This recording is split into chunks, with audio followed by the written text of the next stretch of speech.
see everyone. My name is Biancaniello, and I'm with JP Morgan's Innovation Economy Banking team.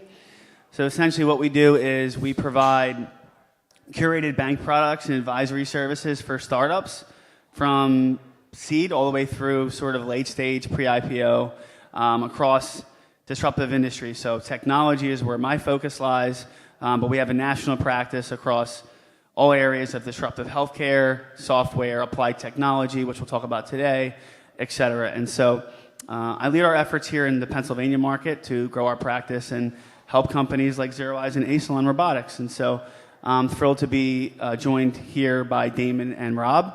And so what I'll do real quick is have them also introduce themselves. Hi, I'm Damon Henry, CEO and co-founder of Asylon. We are a physical security company that leverages robots and AI to help better protect people, property, and assets. I'm Rob Huberty. I'm the COO and one of the co-founders of ZeroEyes. We take your existing video cameras and we process them frame by frame to see if there's a gun in the image. So what we're trying to do is we started our company right after the Parkland shooting. We realized that the shooter was on CCTV with a gun before they ever pulled the trigger. We said, isn't someone watching these cameras? And the answer is unequivocally no. So we said we should do something with computers, with AI, that could look at all of your cameras because that's impossible to do. So we started out of Philly. We have offices in Conshohocken. We're 75% US veteran. I came out of the military, and we're trying to reduce gun violence.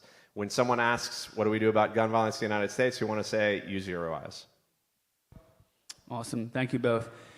And so I do want to sort of start with just both of your unique entrepreneurial journeys. I know both of you have co-founders, I think several co-founders. And so I first met Rob and the team back in 2021, I believe. And I know you've been at this, Rob, you and the team since 2018. That's right. And similar to Damon, you've been at this for years as well. I think we first met in 2021 also. And so I've been around the story. I've been thoroughly impressed with the problems that you guys are trying to solve, the challenges, and they are challenging issues, in terms of safety, creating a safer world, creating safer workspaces in the private sector, and also working with the government. So why don't we just start there? Damon, we'll start with you in terms of your journey, where you came from prior to starting a company, and what the mission is. Sure, yeah. So my background, I'm an aerospace engineer out of MIT. My two co-founders I met at school. After we graduated, we all went into industry, mainly into the defense sector. So I was working for Phantom Works under Boeing, which is actually what brought me to the Philadelphia area, as well as my co-founders. So we came at this from the aerospace kind of deep tech defense angle. But ultimately, 2015, 2016, we saw in the drone space, Amazon announced drone delivery, and all of a sudden there were all these providers building drones. And part of our experience and what we had seen being in the industry was that everybody was focused on the robot itself and not really all the infrastructure required to run it. I thought it was crazy that you could have a drone that could fly itself, but at the end of the day, you needed somebody to swap the battery out and swap the SD card. It doesn't really make it automated if you still need a person there. So that's kind of the genesis of the company, was build out the back-end infrastructure and enable large corporate entities and defense warfighters to use robots in a way that's not cumbersome upon like manpower that you have. So that's kind of how we got started. We felt our way through the industry. For us, we've pivoted a few times, but really kind of landed in physical security. It's a hard use case, but it's really able to be demonstrated with the advantages of robotics. It's a 24/7 job, 365 all year round. So robots, AI is great technology to help solve some of the burdens of those problems. And it's a parallel use case both in the commercial enterprise world when you're thinking of corporate campuses, schools, logistics centers, manufacturing environments, but same in the defense space where we're trying to protect our bases, protect our defenders and our soldiers. All of this sort of automation and technology definitely helps and makes a big impact. And that's kind of the mission, what we're driving for now. Awesome. Thanks, Damon. Rob? So kind of growing up, I think the story even before is helpful in terms of the motivation for what we're doing. I grew up in a town called Monroe, Connecticut. I went to a middle school that was named Chalk Hill. It was renamed Sandy Hook Elementary School. So it's not the school where the shooting occurred. It was an identical building maybe 2 miles away, where when they bulldozed that school from the shooting, all the kids went there. I grew up in a town that I thought was really boring. I thought I wanted to get away from it anymore. And then years later, you see it in the news. It's kind of an idyllic place. And that was absolutely impossible to have occurred there. So I went to the University of Arizona. I graduated high school in 1999. From the 4th floor of my high school, you could see the World Trade Center. The Columbine shooting happened in April of 1999, and I started college in August of 1999. So the University of Arizona is a big state school that is actually pretty close to Colorado in terms of geography and schools. So I went to school with a bunch of kids who were in the Columbine shooting. And you'd go to parties and you go hear the stories of what occurred and the trauma that they sustained, and realize that that was kind of like the impetus for a lot of these other school shootings, and they still look back on it as like a use case. September 11th happened when I was living in Spain doing a study abroad thing, and that had kind of a profound impact on my life. I graduated college, I ended up enlisting in the military, and I served in the SEAL teams for about 10 years. So in the SEAL teams, I met some of the co-founders. So we were teammates, we worked together, we had a mission-driven focus that really mattered. I've been with my wife now for over 20 years. I met her. We got married in a courthouse in Virginia Beach that had a mass shooting that I lived a quarter mile from. So these things are supposed to be like black swan events that don't occur. So somehow it hasn't like really affected my life. It's just been one of these surreal moments. And so towards the end of my career in the military, I had orders to go to SEAL Team 6, and I got into Wharton Business School. And I saw the wars dying down. My wife was pregnant. I said I would get out, so I moved to Philly. So went to Wharton Business School. Didn't really know what I wanted to be when I grew up. I didn't really love the jobs that an MBA necessarily provides, which was like consulting, big tech, investment banking. Those are like the 3 big things that you get an MBA, what you want to do, and they're great opportunities, not for me. So I took a job at Amazon. I worked in operations, and I learned a lot by that, but that job was also not for me. Meanwhile, our other co-founders were living in the Philly area, and what could we do that matters? How can I have a mission in my life? How can I do something that I care about, and be an entrepreneur? And we watched the Parkland shooting ended up happening. We saw that the shooter was on CCTVs, and they had the gun out before they ever pulled the trigger. And we said, can't we do something about that? Surely AI exists that you could do this. And it just turns out where cameras were, graphics cards were, nobody had started it. So we said, that's our company. So we started that in 2018. I did it with 4 other guys that I served with in the military and the SEAL teams, other technology, people who are really good at technology, computer vision. And right now, we're 8 years into it. We're all over the country. We've grown our company. Awesome. Thank you both for sort of outlining your stories a little bit and your mission. So we are at Future Forward Startups event today, and both of you within the last 12 to 18 months, Damon more recently, have raised a Series B for your company. And so you guys know better than I do. It's a big milestone. The work is not done by any means. We have a long way to go, but a Series B is an accomplishment, right? And it's sort of me being in finance and working in tech banking. It's sort of like an indication that you're no longer early stage, right? And so, but you're still in a way kind of a startup, right? I mean, you're not, and especially you guys. 2015 for you, Damon, and Asylon. 2018 for ZeroEyes. So categorizing ZeroEyes and Asylon Robotics as startups is a little bit of a misnomer. But when I want to talk about, I want to ask you both the same question. Rob, we'll start with you first. In my industry, we talk a lot about tailwinds and headwinds, right? Tailwinds are those things that are helping you grow, and they're very positive for your business. Mostly you can't control. Some of them you can. And same things for headwinds. Headwinds are obstacles that you have to endure and face. And so I like to think of them categorically as sort of three tailwinds or headwinds, right? Innovation. Innovation disrupts, and it leaves people on the sidelines, but it also disrupts. And if you're on the frontier of that, you're able to grow and build something really novel and special. There's also geopolitical and societal tailwinds and headwinds, right? We recently had a new political administration come in, so there's There's geopolitical aspects to that can help you or hurt you depending on what you do and what you believe in. And then there's also still 2 major wars going on, right? A conflict time that we're living in. And so I categorize tailwinds and headwinds in those 3 buckets. Those 2 buckets, and then economic as well as the third one. We'll get to the economics and the fundraising stuff after. But what I want to ask is, Rob, I sat in your office in 2021, and you guys explained to me how you started years before that to build your AI model and your computer vision model to identify weapons. And so now AI is the topic du jour everywhere, and so now it's permanently in the zeitgeist of everyone, whether you have anything to do with technology or not. Talk about, for me, how being ahead of the curve in terms of building something around AI, although we know in technology it's been around for a while, how has that helped you and helped your perception and also give you a moat? And then geopolitically, the times we're in, defense tech is thrown out a lot right now.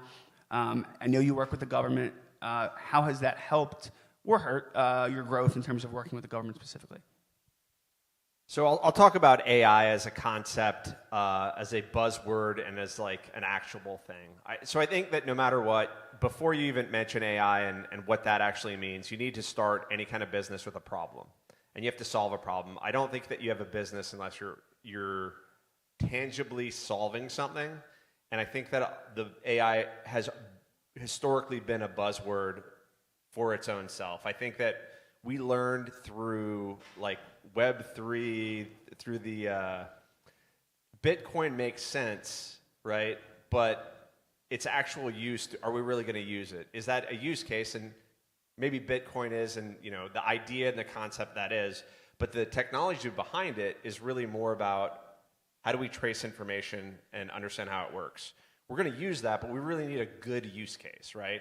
And so it turns out that like pictures of cats on the internet that you can tangibly own somehow probably wasn't it, but that technology underlying it is actually really great.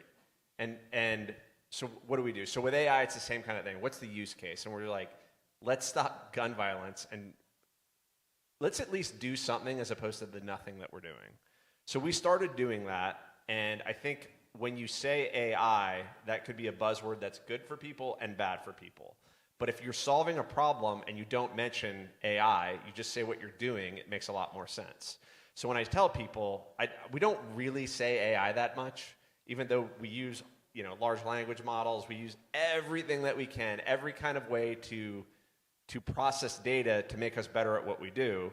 What I say is that we take your existing video signal, we process it frame by frame, and we say, is there a gun in this image?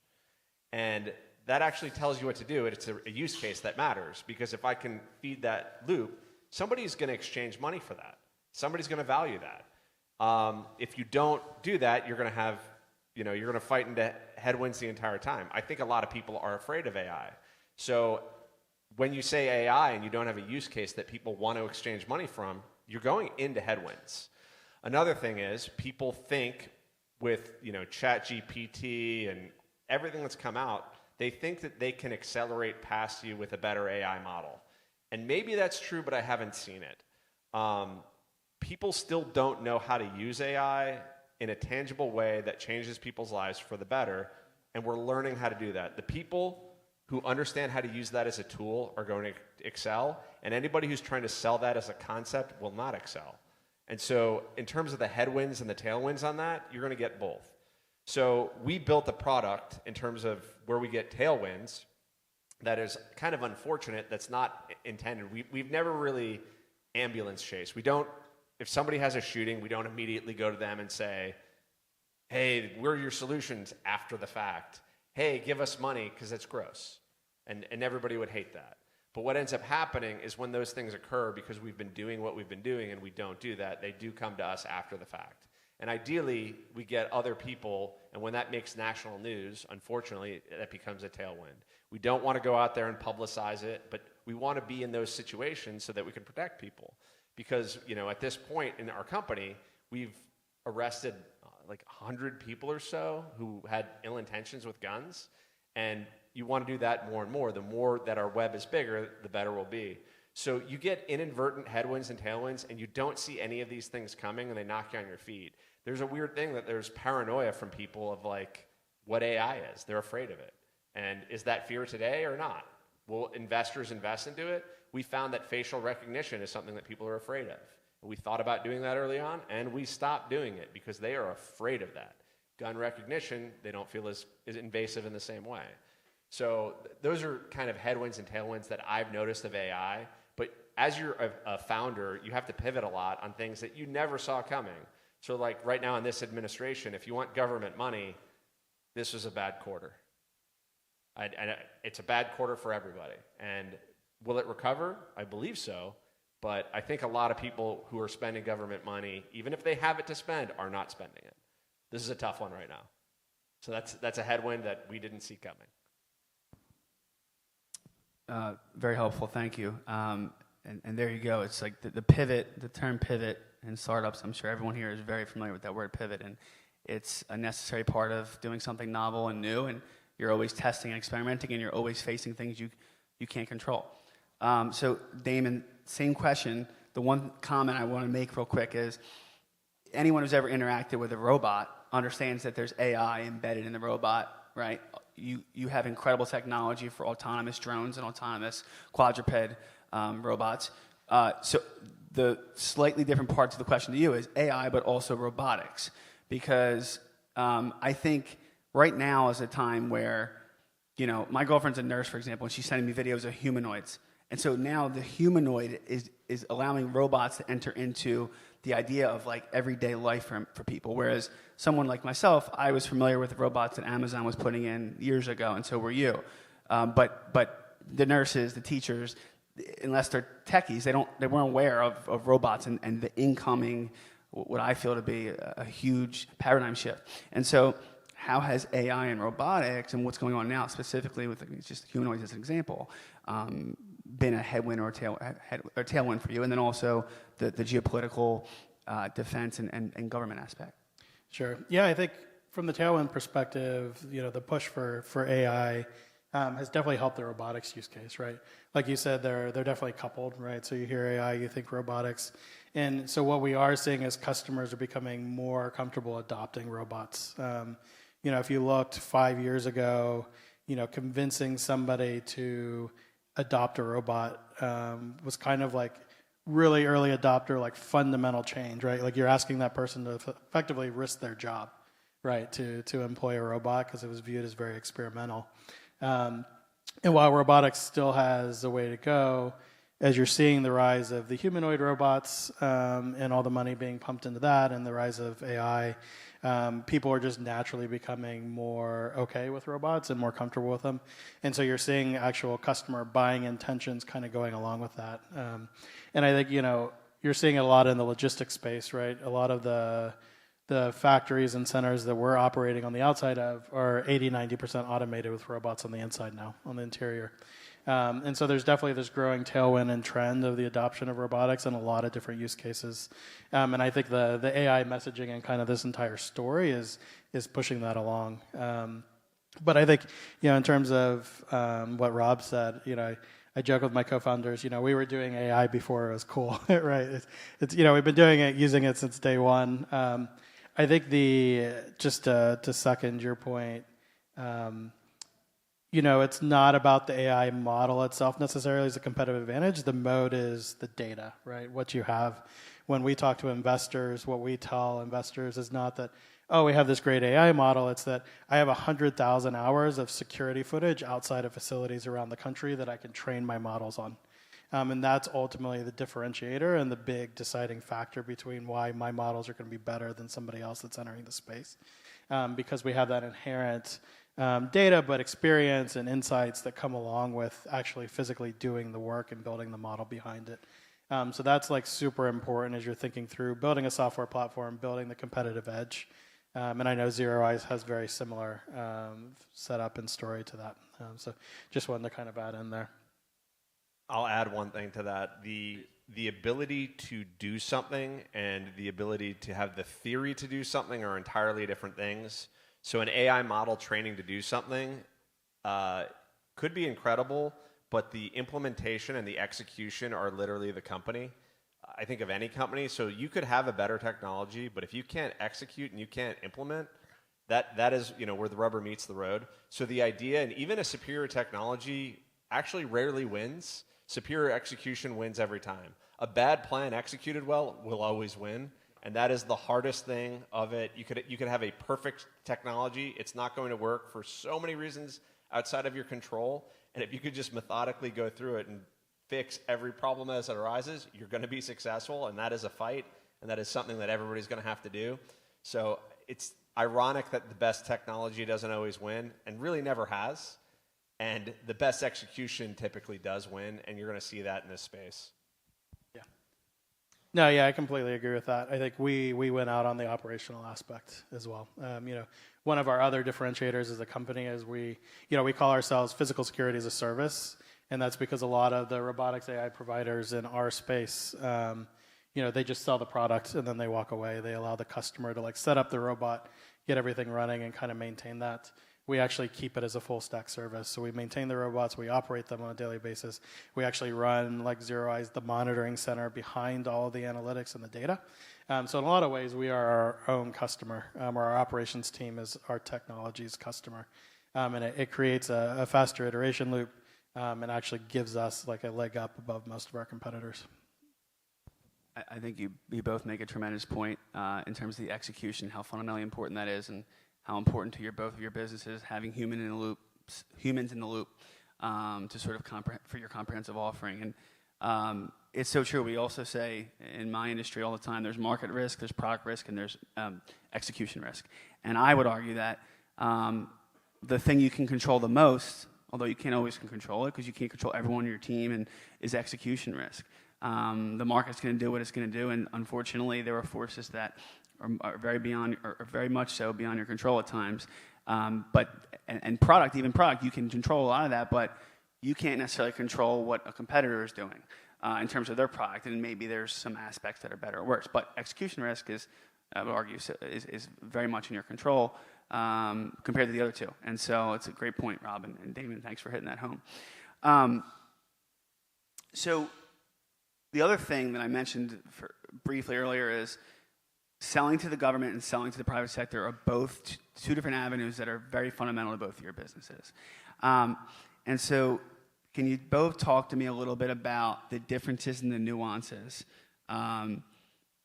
Whether, and Rob made a comment earlier about this administration right now is making it harder to sell to the government. So just talk about the differences because, I know, again, it's strategically very important both sides to the success of Asylon and to ZeroEyes.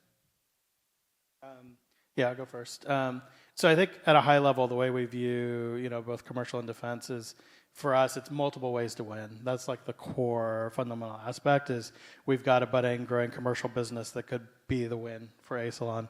And at the same time, we have this defense business that could be the win for Asylon. I think fundamentally the largest difference between the two is commercial. It's probably more geared towards the investor markets. It's about your recurring revenues, your year-over-year growth, and kind of continuing to grow that. So I almost view, not the best way to put it, I view it almost as the short term, right? Commercial is every month we need to show that growth and continue to push on that. Whereas defense, it's kind of I kind of liken it, there's the pot of the gold at the end of the rainbow, right? There's these contracts that you're working on, but it could be 18 months, 24 months to get on contract. We're working on a contract right now with Air Force where we know what the award is, we have it, but we don't get it for 3.5 years from now, right? We're talking about 2028.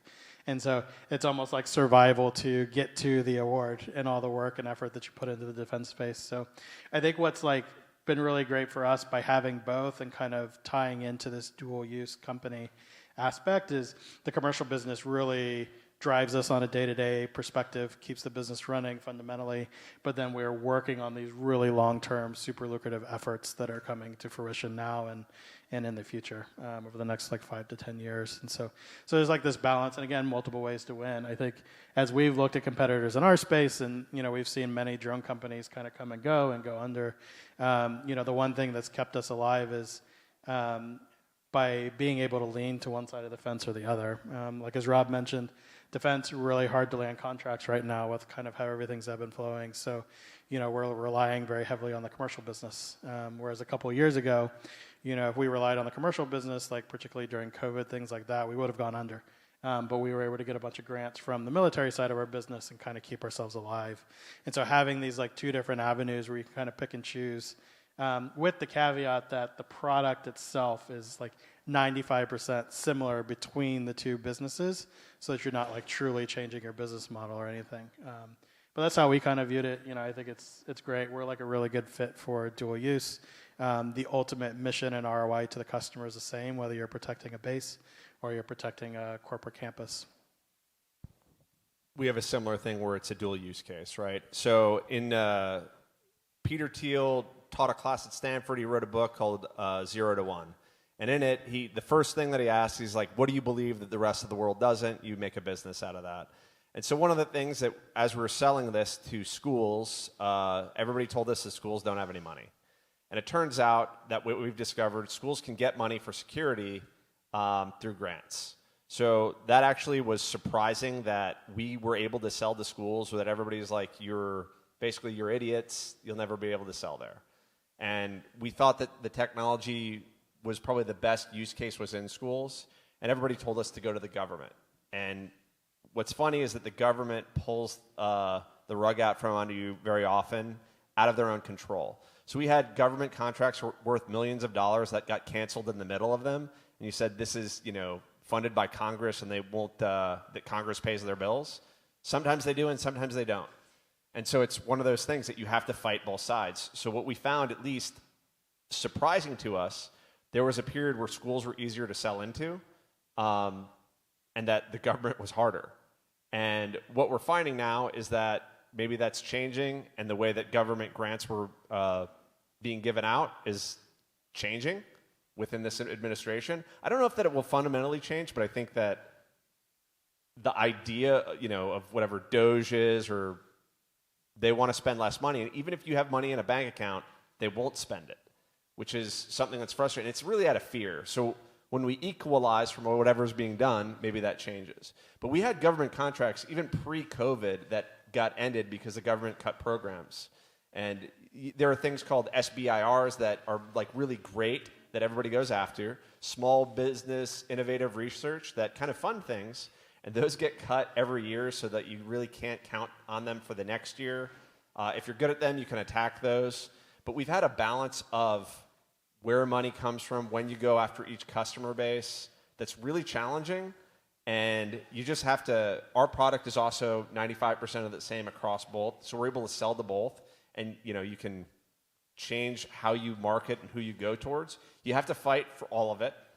You can't really quit on any of it. Sometimes things will surprise you that you never saw coming. Sometimes people pay bills and sign contracts that you had no idea was going to happen. It's outrageous that someone says yes to some giant contract that you thought had a 1% chance, and something that you thought had a 95% chance is zero. So you have to play all of it. You have to kind of keep your head. You can't have your high highs and low lows of basically getting told no. You have to fight for all of it across a wide spectrum. When you have a product that can be sold to both, it's a lot easier to contend with. But you're going to face challenges in all of that things. We also assume that like our corporate clients would be more willing to say yes because they have more money. But we've also found that that's not actually true.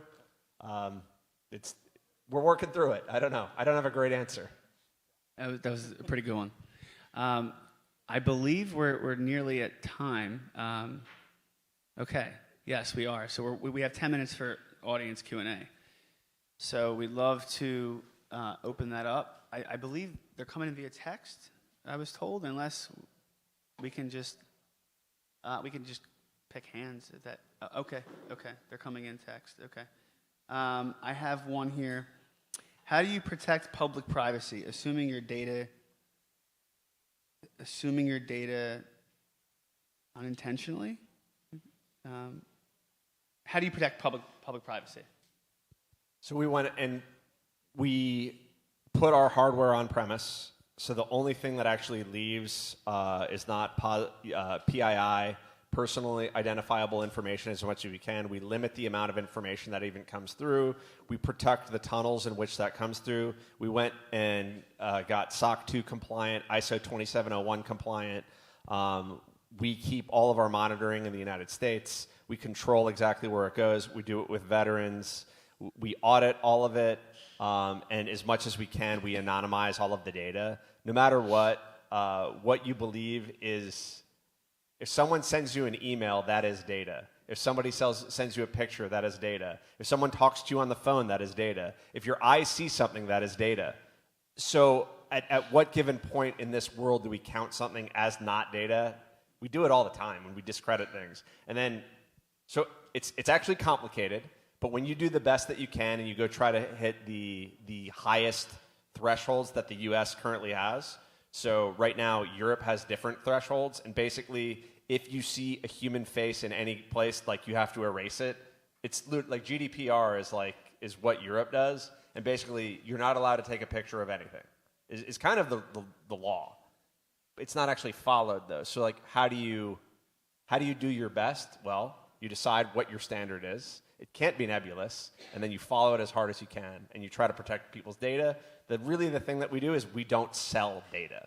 So I think that is probably the most critical thing that we don't do. We only use it to make our model better, and we don't sell anything. And I guess try to hold the highest standards, keep the least amount of information, store the least amount of information possible to make your product better, and that's what we do. Yeah, I'll mirror that. Ditto. We do the same exact thing. It's all about non-personalized images and data storage. We don't deal with the public sector as much. Typically, we're on private campuses where there's cameras and you're being monitored and there's signs, so we don't have to deal with it quite as much. But we still hold all our data to the highest standards. And same thing, we don't sell the data in any way, shape, or form. It's used for our customers and for training our models. All right. The next question that came in is sort of building off of that last point of privacy. So it says, Rob's point about people being terrified of facial recognition, it seems this concern and data privacy in general is a business opportunity, especially with whatever Doge is doing with your data, for example. What advice do you have for founders in this space? I mean, if you solve a problem, it's like I cannot envision a world where facial recognition does not live. I'm not going to do it. I'm not going to be the one that fights that fight. But because I'm not fighting that fight, and we're probably pretty good at it, that leaves a market opportunity. So you have to be willing to go fight whatever that fight is for. That there's absolutely a business opportunity into it. There will be a world where that will absolutely be used. It's already being used. There's leaders in that market. It's not really tolerated in certain avenues. I don't have a better answer than that. Like, when you find a problem that you believe that needs solved that really bothers you, go solve it and, damn the torpedoes. Okay. This might be our last question. And it says, AI project costs keep going up as compared to traditional IT projects. How do you keep up with that in terms of balancing the two? Is it better to own the model and spend so much in maintenance, or is it something you can outsource? So I think from our perspective, it's best to be flexible on both. We are not an AI company. It's not what we build models and we have models, but it's not our core offering to our customer. And so we've retained the flexibility where we can use our data to make new models if we want to offer it, but we also have the ability to load third-party models onto our devices where we don't want to reinvent the wheel. And a perfect example of that is with ZeroEyes and our partnership there. So I think for us, it's about the flexibility and being able to leverage all the great work that's being done out there and not necessarily reinventing the wheel every single time. But there are going to be use cases and situations where, again, we have more robotic security footage data than anybody else in the world, arguably, and there's going to be models that we're just going to have that are better. And so we have to make that kind of determination internally. I mean, fundamentally, Moore's Law says it's going to get cheaper. Maybe it isn't right now, but it should get cheaper. Processing power basically doubles every 2 years. So your ability to leverage that, all of those, I mean, if you just believe that you're an AI company, then, that's tough. But just go solve a problem and solve it from beginning to end, and I think it'll take care of itself. All right. I think that ends the panel. So thank you all very much for listening, and we had a great time. Thank you.